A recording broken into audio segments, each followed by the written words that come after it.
यहोवा धन्य है, क्योंकि उसने मुझे गढ़ वाले नगर में रखकर मुझ पर अद्भुत करुणा की है।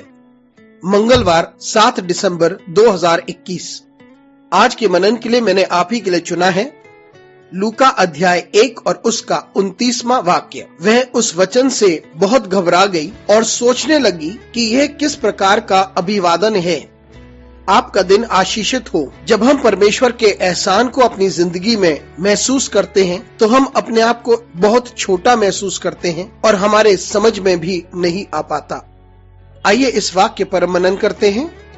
आज की सुबह का विषय है अत्यंत घबराहट।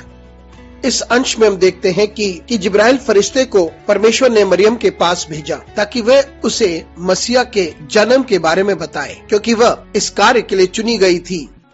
जिब्राइल फरिश्ता उसके सामने आया और उसने उसको संबोधित करते हुए कहा, परमेश्वर का अनुग्रह आपके साथ है और परमेश्वर आपके साथ है। धन्य नारी, परमेश्वर आपके साथ है। वह संपूर्ण रीति से अचंभित थी, विस्मित थी और परेशान हो गई थी। वह इस संबोधन को समझ नहीं पाई और वे ये भी नहीं समझ पाई कि वे परमेश्वर की कृपा पूर्ण क्यों थी। और वे सोचने लगी कि ऐसा कैसा संबोधन है जहाँ फरिश्ता कहता है कि परमेश्वर आपके साथ है। मरियम को लगा था कि वे कुछ भी नहीं है, वे एक तुच्छ प्राणी है और परमेश्वर इस बात की घोषणा कैसे कर सकता है कि वह उसके साथ है। वे बड़ी विस्मित थी। वे सोच में लग गईं, ये किस प्रकार की परिस्थिति है, मैं कौन हूँ और ये कैसी चीजें मेरे चारों ओर हो रही हैं। लेकिन परमेश्वर अद्भुत कार्य करता है और वह साधारण लोगों को इस्तेमाल करता है और ऐसे लोग जो अपने को तुच्छ समझते हैं। मित्रों, जब परमेश्वर का अनुग्रह उसके लोगों पर होता है, जब परमेश्वर अपने लोगों को चुनता है, उस वक्त हम समझ नहीं पाते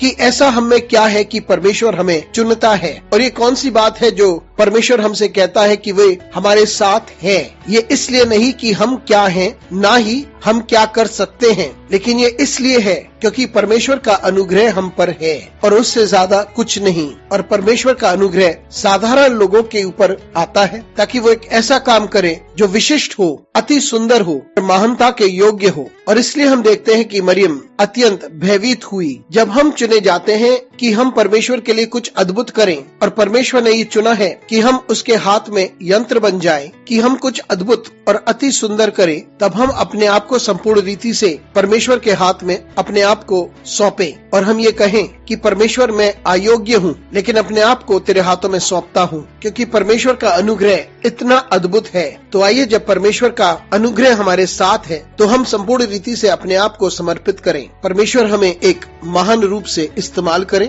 ताकि हम सब कुछ उसकी महिमा के लिए करें। अनुग्रहकारी परमेश्वर स्वर्गीय पिता, तुझे धन्यवाद देते हैं उन सारी बातों के लिए, उस अनुग्रह के लिए जो तूने हमें दिखाया है, जबकि हम इस योग्य नहीं हैं, लेकिन तू हमारे साथ अद्भुत रहा है। हमारे साथ परमेश्वर तू बना रहे। यीशु मसीह के नाम से मांगते हैं, आमीन।